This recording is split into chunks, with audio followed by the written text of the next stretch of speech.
放弃仇日的尹锡悦得到美日丰厚嘉奖，对中国有多大影响？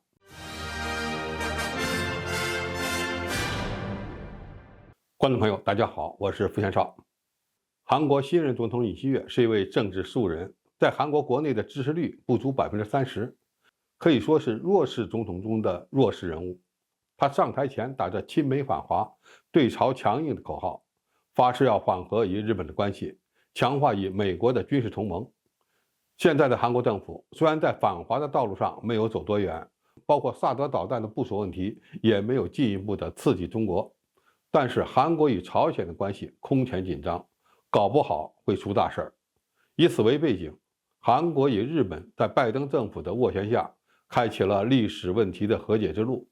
这必然对东北亚的战略格局带来新的冲击，并会影响到中国的利益。在很多人看来，尹锡悦放弃对日本的索赔是背叛历史，甚至不可避免地将韩国绑定在了美国和日本的战车上。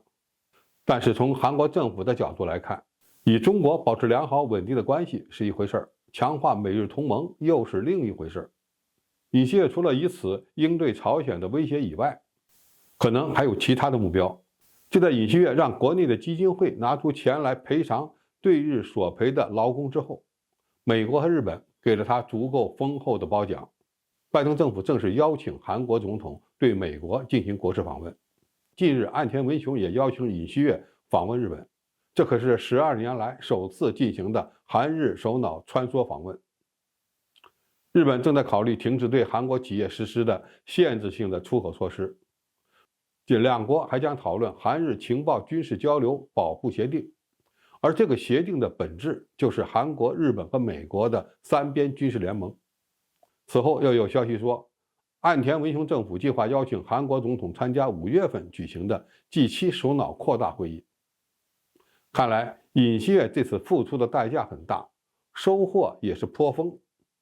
对于韩国政府与日本缓和关系，中国应该如何看呢？首先，尹锡悦的选择是美国的一次外交胜利，这是不可否认的。美国东北亚战略的一个最大短板就是无法真正的将两个盟友拉拢在一起，其面临的阻力就是韩国和日本之间的历史恩怨。在特朗普政府时期，美国的外交工作比较粗糙，所以放任韩国与日本展开内斗。现在的拜登政府显然已经意识到，想要塑造对自己更有利的国际环境，就必须最大限度地拉拢盟友，将他们捆绑在一起。而尹锡悦政府的最新选择，就是听从拜登政府指示的结果。其次，韩国不大可能走上与中国对抗的道路，与日本关系的缓和，更主要的是为了加强与美国的军事同盟，应对朝鲜的压力。基于韩国与中国之间的贸易额巨大和出于自身经济利益的考虑，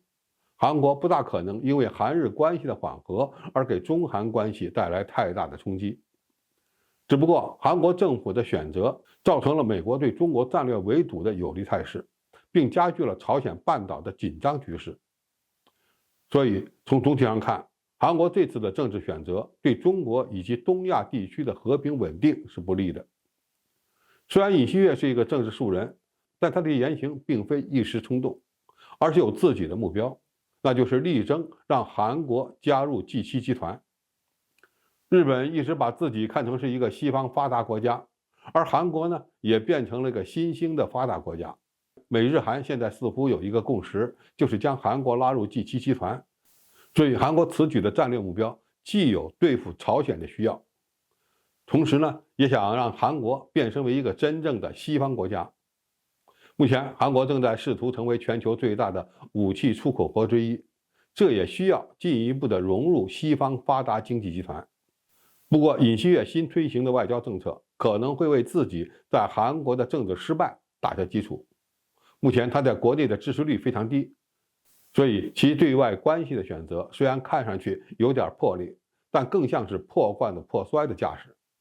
实际上，作为日本的前殖民地，韩国国内对日本的仇恨情绪是非常高的。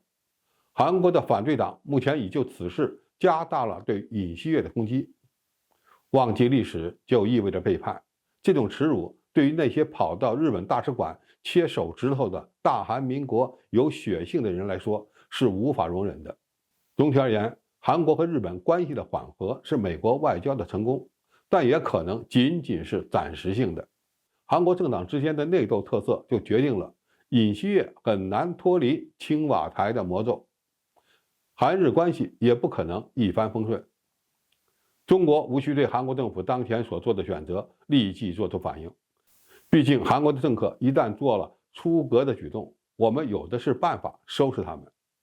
朝鲜半岛会不会因为美日韩三方军事合作的强化而发生一场巨变？这才是我们接下来最需要关心的。好，今天的评述就到这里，谢谢大家收看，我们下期再见。